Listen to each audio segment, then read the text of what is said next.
దీన్ని వదిలిపెట్టి 2 రోజులు ప్రశాంతంగా ఉండగలుగుతున్నావా? ఎప్పుడు ఏదో ప్రాబ్లం ప్రాబ్లం. ఎవడు ఏదమితే నీకెందుకే? సినిమా చూడడానికి వెళ్ళావు కదా, చూసి మర్యాదగా నోన్ మూసుకొని వచ్చేయచ్చుగా. అలా అందరిలో ఉండడం నా వల్ల కాదు. తప్పు ఎవరు చేసినా సరే శిక్షించకుండా వదిలిపెట్టరు ఈ మంజు. ఏడుకోండ్లవాడా, దీన్ని కన్నానికే మేము తిరుపతికి పైకి కిందికి ఎక్కి దిగాం. Idiot idiot. I don't care. చూడు నాన్న, రేపు అవార్డు తీసుకుని నేను వస్తాను. ఎవరు టచ్ చేయకూడదు. నోర్మైవే, జైల్లో ఉన్నాడు బయటకు వచ్చి ఏం చేయబోతాడని భయపడి చస్తుంటే అవార్డు తీసుకోబోతుంటే అవార్డు.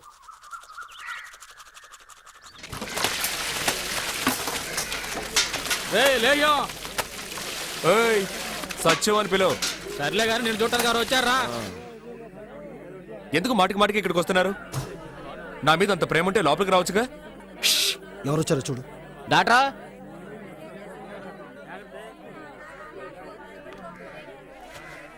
బాబు, ఈ ఇడియట్ని కన్న పాపానికి నేను నీకు క్షమాపణ చెప్తున్నాను. నువ్వు పెద్ద మనసుతో దయచేసి ఈ విషయం మర్చిపో.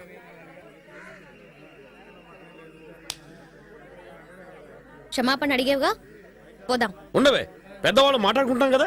అధిక ప్రసంగి చేసినవన్నీ చేసి పెద్ద గౌరవం ఒకటి. బాబు, జరిగింది విన్న వెంటనే నాకేం చేయాలో అర్థం కాలేదు. దీనివల్ల నాకు మనశ్శాంతి లేకుండా పోయింది. నువ్వు క్షమించాలని ఒక్క మాట చెప్పు, అప్పుడే నేను నిద్రపోగలను. ప్లీజ్. పర్వాలేదు సార్, మళ్ళీ అయ్యో నాన్న, మళ్ళీ ఓ ఫ్రాడ్ ని బతిమాలుకుంటున్నావే.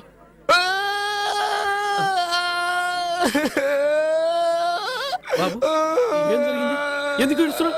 నన్ను జైల్లో పెట్టినప్పుడు కూడా నేను ఎందుకు ఆడలేదు. నన్ను పట్టుకుని మళ్ళీ మళ్ళీ ఫ్రాడ్ అంటుందే, నేను ఎవరితో చెప్పుకోను.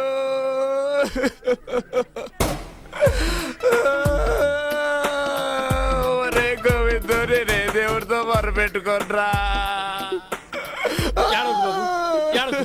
బాబు బాబు ఏడవకు బాబు. చూడవే చూడవే ఎలా ఏడుస్తున్నాడు చూడు. ఆ అబ్బాయి ఎలా ఏడుస్తున్నాడు చూడవే. ఇలా ఎదుటి వాళ్ళు ఏడిపిస్తే బాగుపడతావు నువ్వు. క్షమాపణ అడుగు, క్షమాపణ అడుగు, అడుగు అడుగు అడుగు అడుగు క్షమాపణ అడుగు, క్షమాపణ అడుగు, అడగవే. నాన్న, నీకేమైనా పిచ్చా? అవునే, నీకు తండ్రిని కదా. నేను పిచ్చోండనే. నువ్వు క్షమాపణ అడుగు. నేను అడగను. ఎందుకు అడగవు? ఎందుకు అడగవు? ఎందుకు అడగవు? నీకు తెలియదు నాన్న, నేను ఎన్ని రకాలుగా మోసం చేస్తాడో తెలుసా? ఫ్రాడ్, పొట్టి ఫ్రాడ్. చివరిగా నీకు ఛాన్స్ ఇస్తున్నా. ఏంటి? నన్ను మోసం చేసి లాక్కున్న 400 రూపీస్, నా హెచ్ఎంటి వాచ్, ట్రైన్ లో నేను కట్టిన ఫైన్ 500, ఇక్కడికి వచ్చి వెళ్లే ఖర్చు 75. ఇవన్నీ తిరిగి ఇచ్చేస్తానంటే ఇప్పుడే నిన్ను రిలీజ్ చేయమంటాను. అయ్యో, నువ్వు నిజంగా చదువుకుంటున్నావా? ప్యాంట్ షర్ట్ వేసుకుని బలాదూరు తిరుగుతున్నావా? నువ్వు పెద్ద విఐపివి, నువ్వు చెప్పగానే వదిలేస్తారు. ఎందుకు వదిలిపెట్టరు? వాళ్ళ పట్టుకున్నారు, నేనేగా పట్టించాను. తిన్నవి సరిపోలేదా? సార్, ఏం సార్ ఇది?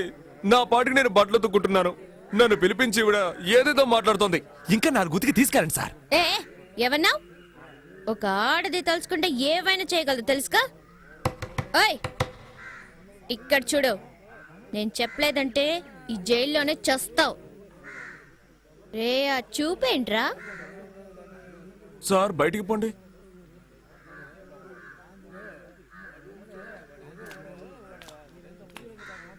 ఏయ్, నువ్వు చెప్పకపోతే నేను బయటికి రాలేనా?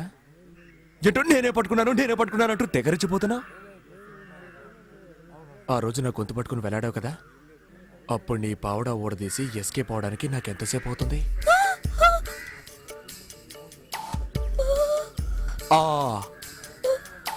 ఇది ఈ రోజు వచ్చిన ఆలోచన కాదు, ఆ రోజే అనుకున్నాను. ఆడవాళ్ళు ఉసురు పోసుకోవడం మంచిది కాదని వదిలేశాను. అర్థమైందా?